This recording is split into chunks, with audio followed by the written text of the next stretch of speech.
My name's Kazi, and away from this, full time in supply chain logistics. What made you want to come to an event like this? Mainly expand, grow my knowledge.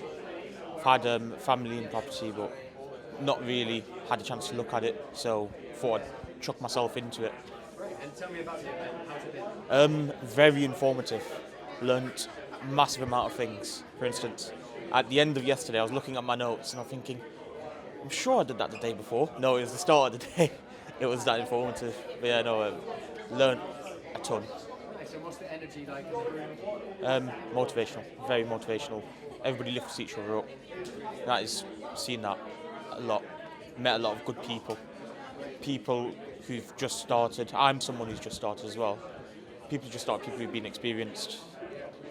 It's like the mentors that are here, no different to the students and no different to the people attending. Everybody's close, tight-knit community, definitely. And would you recommend this to someone else who's looking to do politics? Absolutely, yeah, no.